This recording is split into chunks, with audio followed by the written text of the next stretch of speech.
This is KHQA Sports. And tipped up the evening, everybody, and welcome to Sports Final. My name is Chris Dewar. I am most assuredly the most waterlogged man in tri-state television tonight, as the rains made things a little difficult on the local sporting fronts everywhere, but with a little hustle, we were able to craft you a quality, locally enriched sportscast for tonight. But the weather could not be sunnier right now, despite what's happening here in Westfield, Indiana, at least as far as Josh Raby and the Quincy University Hawk baseball team is concerned. The win streak hits 13 today as Quincy University dispatches with Truman State to reach the semifinals of the GLVC tournament. Big day for Quincy's own Dominic Miles, the Q&D product, 4-4 at the plate with a solo home run to help his team punch its ticket into the semifinals, which will take place tomorrow at 11 a.m.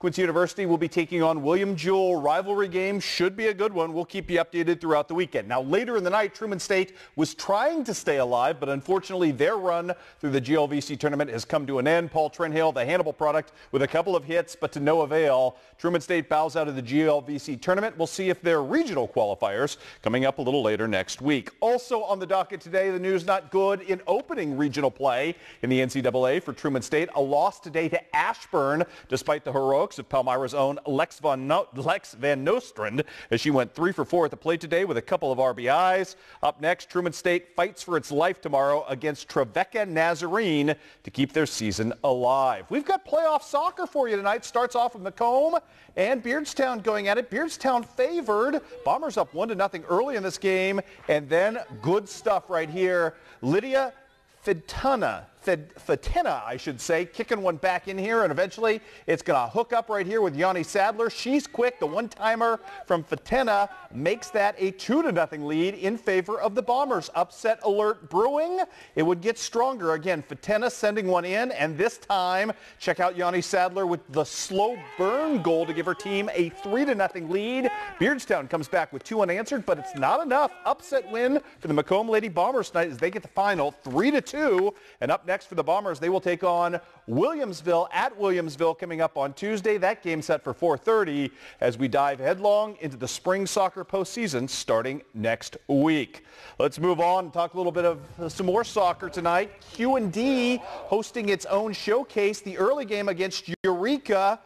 This Tori Fitch and company taking on a really good squad in this one. Julie Raby equal to the task, though, keeping Eureka scoreless. Q&D misses their first attempt right here in PKs.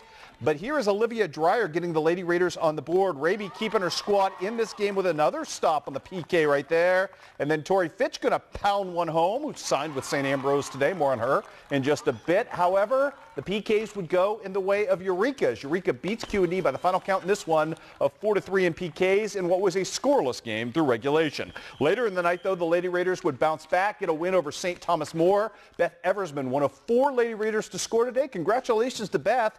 We believe it is her first career varsity goal, so good stuff for Miss Beth Eversman there. Little track and field for you. Quincy High School hosting the Western Big Six girls meet. McKenna Baker throwing 39 feet on her first attempt. Good enough to secure her 3rd straight shot put title in conference. She's a really good one. Maggie Schutte, also a very good one. She is running in the hurdles. She's behind Jewel Jones of Rock Island, but Jewel falls down. And the freshman from Quincy High School going to get the win there. She also won the pole vault with a jump of 10.6, which matches her PR. She also nearly won the 300-meter, finishing second again. She and McKenna Baker, on the strength of their performances alone, Quincy High School able to finish 3rd as a team in the Western Big Six meet. So congratulations to them. Let's check in Fulton, Missouri. NCMC track and field meet tonight. Boys long jump, Brandon Hackamack with a last name Hackamack.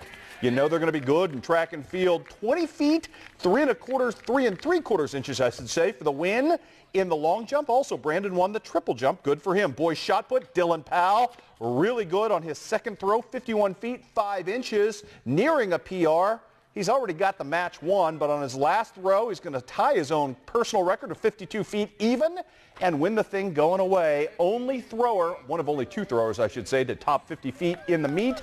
Good for Dylan Powell. How about the boys 4x800 meter? It was a little wet and rainy in Fulton at this point.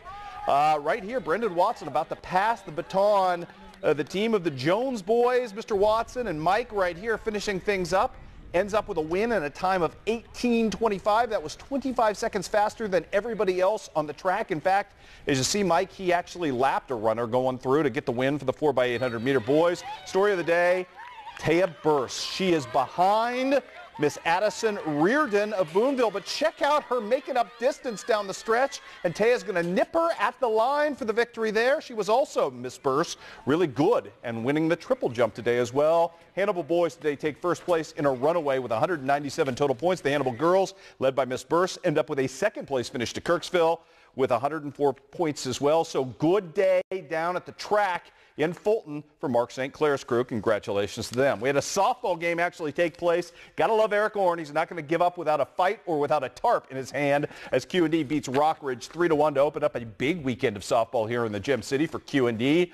Ariel Gengenbacher with a 2-for-4 day at the plate. She also had a ribby and a double to help her team to victory. On the signing front today, we've got news on a number of different accords. The long-rumored recruiting coup for Illinois college basketball is now official, as former Liberty High School star Michael Blewett is now officially in the fold for the Blue Boys. Blewett, who took a year off from the game after a stellar high school career for the Eagles, is expected to compete instantly for minutes in Jacksonville at point guard. Michael finished his senior year in Liberty, averaging 21 points, 3 rebounds, 3 steals, and 3 assists per game.